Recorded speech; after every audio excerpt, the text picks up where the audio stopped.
Arantxa, buenas tardes. Buenas tardes. Un gusto estar de nuevo contigo, Julio. Igualmente, Arantxa, ya hemos platicado en otra ocasión acerca de este tema del lawfare, pero pues de repente las cosas se actualizan y ve uno lo que sucede y estamos viendo esa acometida en muchos países de Latinoamérica contra gobiernos surgidos de procesos populares, democráticos, progresistas, de izquierda en sus diferentes tonalidades. ¿Cómo va este proceso de la instrumentación judicial por intereses políticos contra gobiernos democráticos en Latinoamérica, Arantxa? Bueno, yo creo que estamos viendo cómo se desarrollan dos cosas en paralelo. Por un lado está pues la guerra judicial, lo que sería el lawfare, que son estos procesos de uso de la ley para dar golpes de Estado en una manera novedosa, por decirlo así, para los que tienen que concurrir una serie de elementos. Y en paralelo estamos viendo también cómo continúa un golpismo que no necesariamente es un lawfare, ¿no? Es decir, parece que todo es lo mismo, pero no.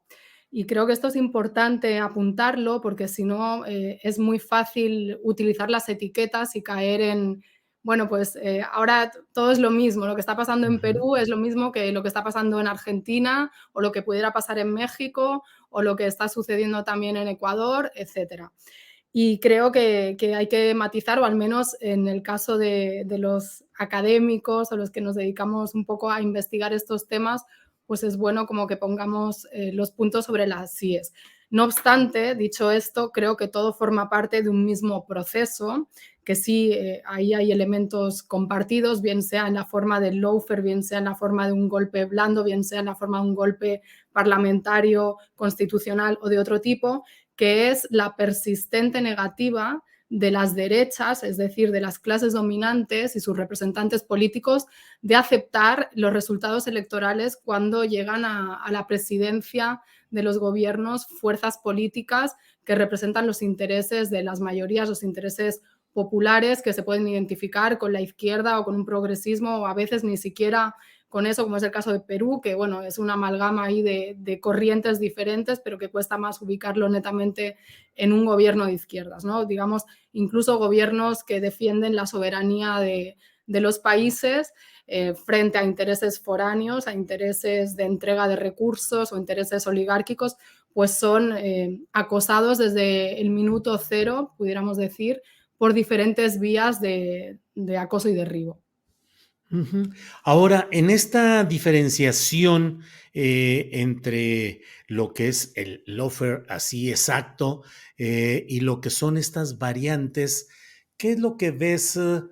¿Puede utilizarse la excusa de la instrumentación judicial contra los gobiernos para tratar de disimular errores políticos o errores de procedimiento en el ejercicio del poder de esos mismos gobiernos democráticos, Arantxa?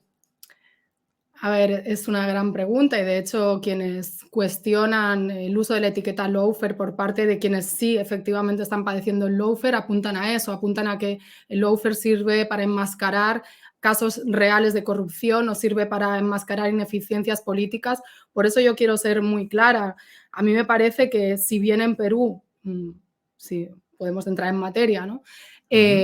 Hay elementos presentes en los casos de lawfare, como es este uso de todos los instrumentos legales, judiciales, institucionales, la prensa, etcétera, para denigrar la imagen, impedir el ejercicio del gobierno del presidente Castillo.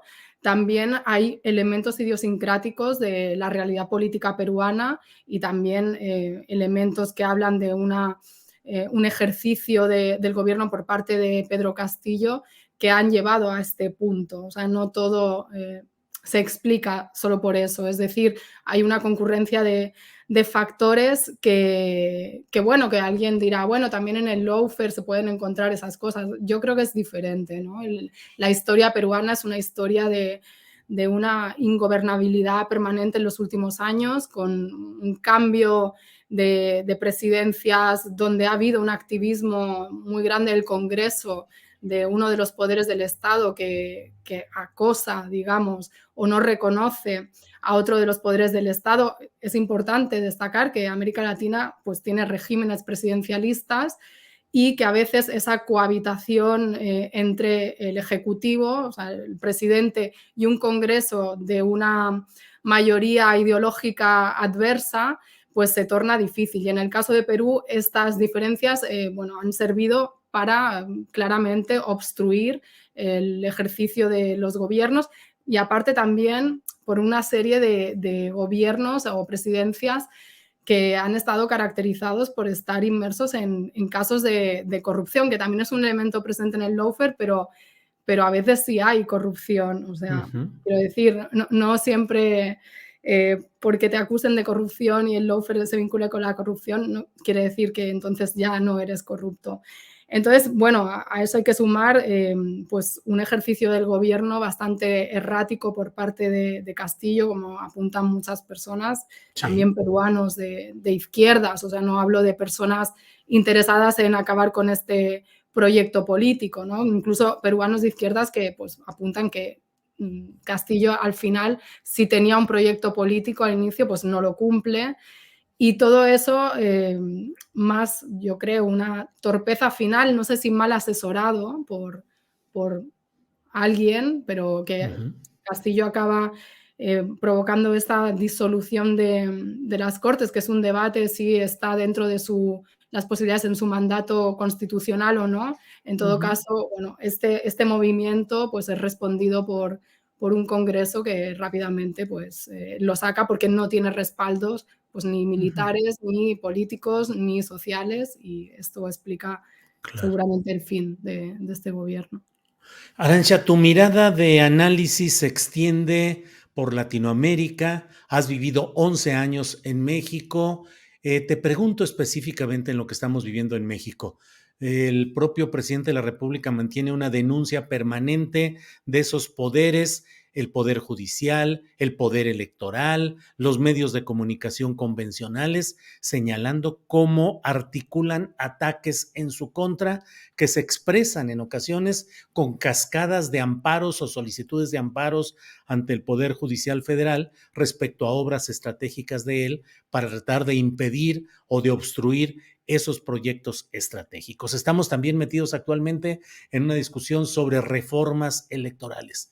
¿Te parece, en la realidad mexicana, que hay barruntos de ese lawfare o que hay una pelea jurídica y judicial conforme a las reglas del sistema que es válida? Yo ya he hablado en tu programa de cómo para mí el caso del desafuero contra López Obrador en su momento fue el primer caso de lawfare regional, ¿no?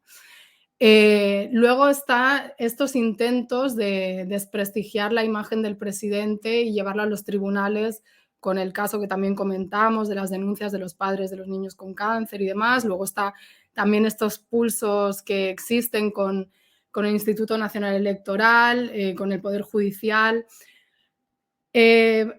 Claro, hay una parte obviamente de la pugna política legítima. Lo que pasa es que cuando empiezas a ver elementos de coordinación, ¿no? Por ejemplo, con todos los poderes mediáticos, importancia geopolítica que tiene México, pues ahí puedes entender que puede existir, ¿no? Esa voluntad de armar un lawfare, pero que en todo caso en México, ¿para qué serviría? No serviría para impedir una reelección que es imposible por mandato constitucional, sino serviría pues para manchar la imagen de López Obrador y sobre todo denigrar la imagen de un proceso de transformación que con sus luces y sombras, por supuesto, y sus contradicciones, pues supone un cambio cualitativo en lo que ha sido la política mexicana desde el siglo XX en adelante, ¿no?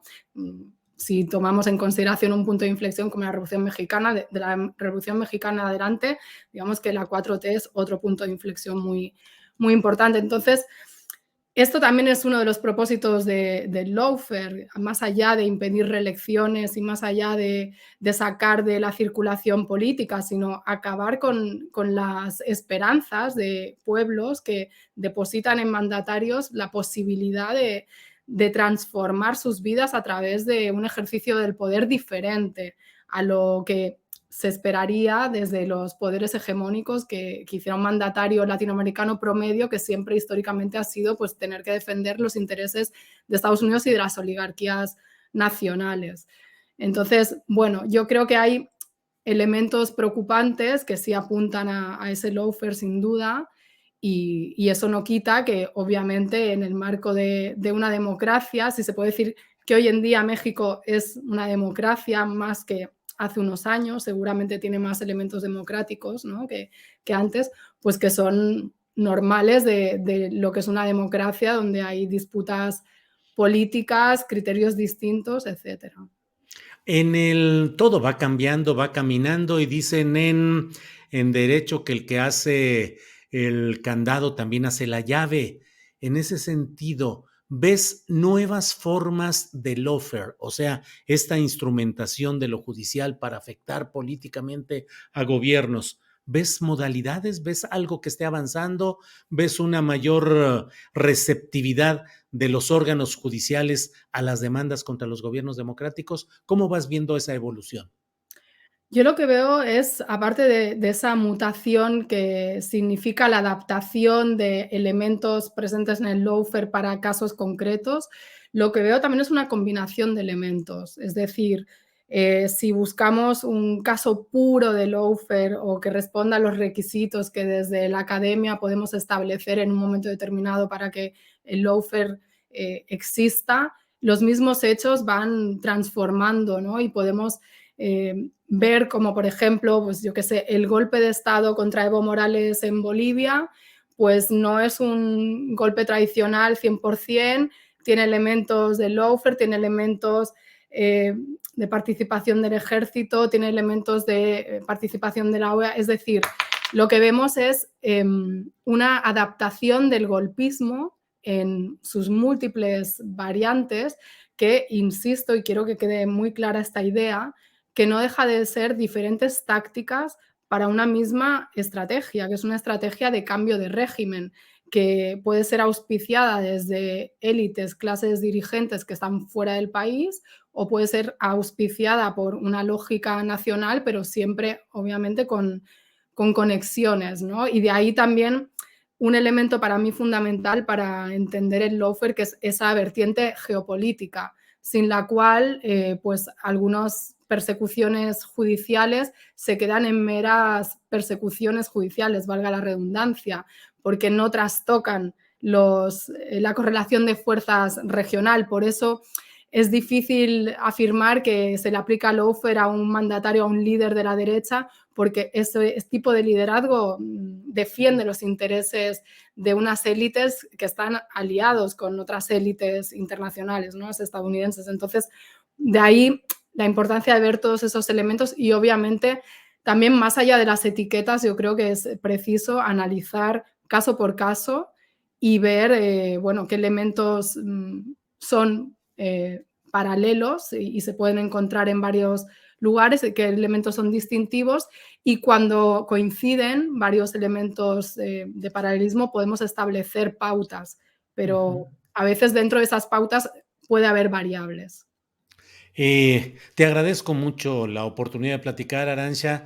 Cierro preguntándote, mm, ¿ves lejos o difícil en México, dado que el actual gobierno del presidente López Obrador ha mantenido, pues conforme a sus facultades constitucionales, ha ido proponiendo nuevos integrantes de la Suprema Corte de Justicia de la Nación, viene el momento en el que va a proponer más consejeros electorales, en fin, pareciera más difícil que en otros países el aplicarle esa doctrina o esa instrumentación del lawfare para tratar de frenarlo a él o a su corriente política, frenarlo por la vía judicial. ¿Crees que México está en ese sentido muy diferente de otros países?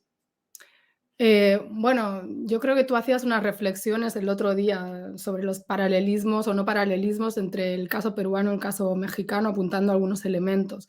Yo quisiera destacar un elemento fundamental que no es de ahora, sino de antes. El liderazgo de López Obrador se ha caracterizado por arrastrar a un buen número de personas, a las masas, se puede decir así, en diferentes momentos, bien fuera el desafuero, bien fuera cuando el presunto fraude electoral de 2006 o en días recientes, pues esta movilización que se hizo de demostración de fuerza de la 4T. Eso habla de que no sé si es, como dice el presidente López Obrador, que el pueblo mexicano está claro o no, pero sí que a diferencia de otros casos, tiene un gran apoyo popular y un elemento para, sea un golpe blando o sea un lawfare, es manipular a las masas, conformar una opinión negativa sobre esos liderazgos.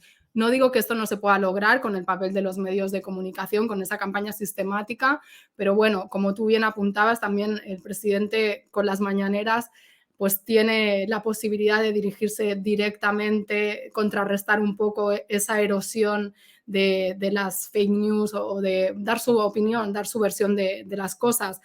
Y Ujú. bueno, aparte, me parece que en ese sentido el apoyo popular que tiene a día de hoy el presidente López Obrador, la conciencia que se está generando en México de que un ataque a López Obrador no sería tanto o solamente un ataque a su figura, sino un ataque al pueblo mexicano, porque al final de eso se trata el lawfare, más allá de los ataques concretos a líderes o a funcionarios intermedios y demás.